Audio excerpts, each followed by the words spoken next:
غلامان احمد رضا ہے،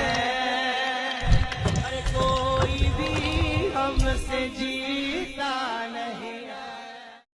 جی وہابیوں کی نماز جنازہ پڑھنی یا پڑھانی چاہیے؟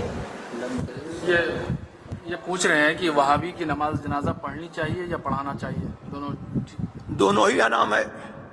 نماز جنازہ پڑھنا بھی حرام ہے اور پڑھانا بھی حرام ہے، بلکہ یہ کفر ہے، کفر بدانجام ہے۔ جی وہابیوں دیوبندیوں کے 4 عالم اشرف علی تھانوی، قاسم نانوتوی، رشید گنگوہی، خلیل امبیٹوی اور ایک مرزا غلام احمد قادیانی، ماشاءاللہ، یہ 5 لوگوں کو ان کی کفریہ عبارات کے بنا پر مکے، مدینے اور دنیا بھر کے بڑے بڑے علماء نے کافر کہا ہے، اور جو ان کی ان کفریہ عبارات کو صحیح سمجھتا ہے وہ بھی کیا ہے؟ کافر۔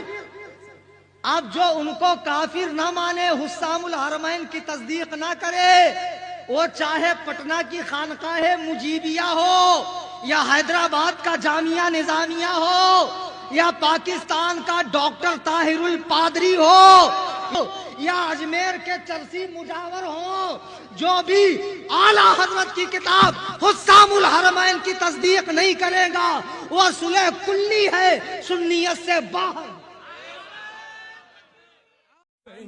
انشاءاللہ وہابیوں سے میل جول نہیں رکھیں گے، وہابیوں سے میل جول نہیں رکھیں گے، دیوبندیوں سے شادی بیاہ نہیں کریں گے، صلح کلیوں سے اٹھنا بیٹھنا نہیں رکھیں گے، اہل حدیث کے آگے پیچھے آنا جانا نہیں رکھیں گے، خالص بریلوی بن کر کے رہیں گے اور غلام تاج الشریعہ بن کر کے لوگوں کو دکھائیں گے انشاءاللہ، ہے نا؟ انشاءاللہ تعالی اللہ تبارک و تعالی